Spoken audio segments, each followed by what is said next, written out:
One strike, one warning, one shipping corridor the entire world depends on. That is where we are tonight.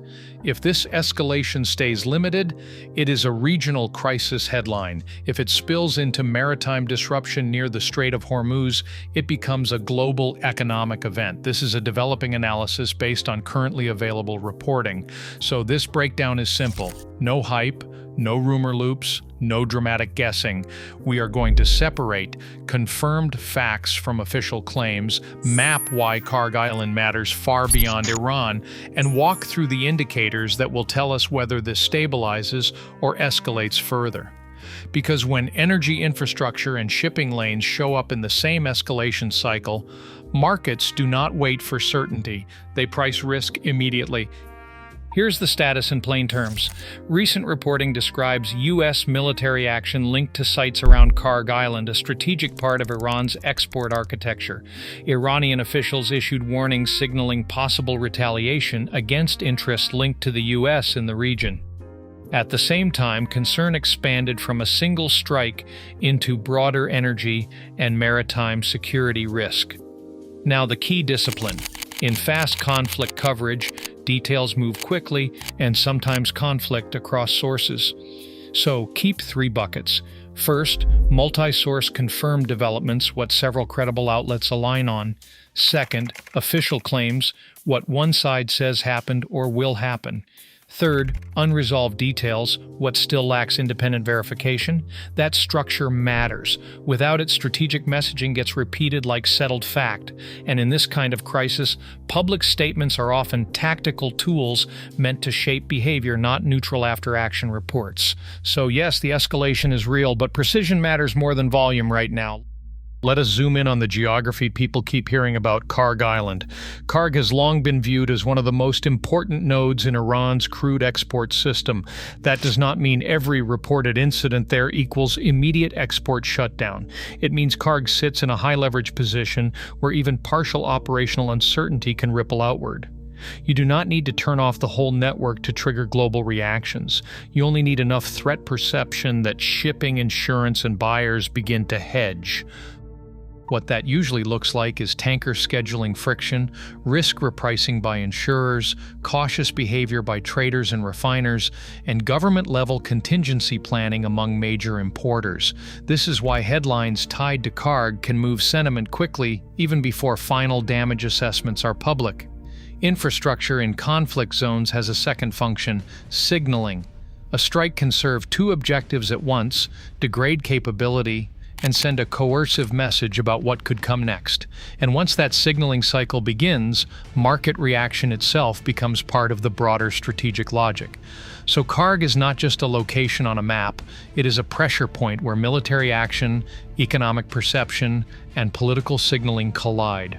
Now we get to the choke point everyone watches, the Strait of Hormuz.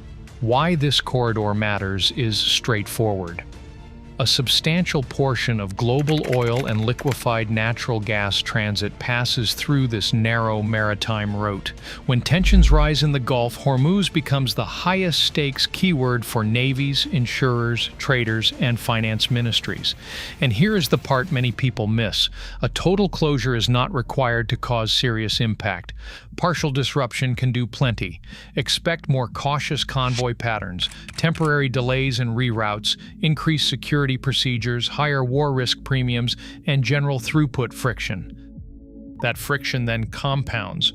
Slower traffic means tighter effective supply timing. Tighter timing raises pricing sensitivity. Pricing sensitivity spreads through transport, manufacturing, food distribution, and inflation expectations. So no full blockade does not equal no global effect. Watch the language too. When officials discuss retaliation, maritime safety, allied naval posture, and shipping protection in the same cycle, that is a transition signal from an isolated strike narrative to a systemic corridor risk narrative. That transition is exactly what markets fear because downside risk is nonlinear. A small tactical incident can produce a much larger economic reaction if confidence in safe passage erodes. At this stage, every side is shaping perception. You will hear terms like deterrence, red lines, proportionate response, and self-defense. None of those phrases by themselves tell you what happens next. So how do you read this cleanly? Do not score speeches, track operations. Better indicators than rhetoric are maritime advisories, tanker traffic behavior, insurance pricing movement, procurement adjustments by major buyers, and observable force posture changes. These are hard signals. Statements are soft signals. Also remember domestic politics. Leaders often speak in maximal language for internal audiences, while still leaving room for back-channel deconfliction externally. That is why words can heat up while operational behavior remains constrained, or the opposite can happen. The smartest posture is calm, structured skepticism. Take official statements seriously as intent signals, but do not treat them as complete evidence, and wait for operational confirmation before calling trajectory. If escalation persists beyond short-cycle signaling, 3 global channels matter most. First, energy price volatility. Persistent Gulf risk premium can push crude and shipping costs higher, even without a sustained physical outage. Second, inflation pass-through. Higher energy cost eventually filters into freight, aviation, industrial inputs, and consumer pricing. Third, geopolitical alignment pressure. Energy-dependent states may face pressure to support stronger maritime security frameworks publicly or quietly. So this is not just regional conflict coverage, it is a global macro story with real effects on households, central banks, and trade corridors. There is also a timing mismatch. Financial markets can react in hours, while diplomatic stabilization can take days or weeks.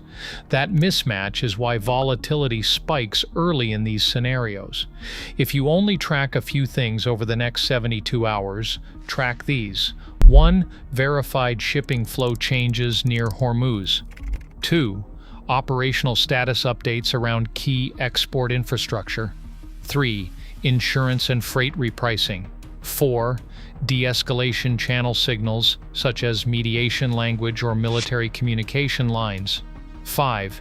End-of-day market close behavior, which matters more than intraday spikes. If these indicators worsen together, escalation risk is broadening. If rhetoric stays hot, but these stabilize, you are likely seeing controlled signaling rather than uncontrolled expansion. Bottom line, this is not just about one strike report or one warning statement. The core question is whether confrontation remains bounded or starts interfering with one of the world's most sensitive energy corridors. Keep the map simple. Kharg, Hormuz, escalation control. If control holds, the shock is mostly narrative and temporary. If control slips, the economic effects can travel fast and far. Facts are still developing, but the strategic geometry is already visible. Kharg, Hormuz, and escalation control.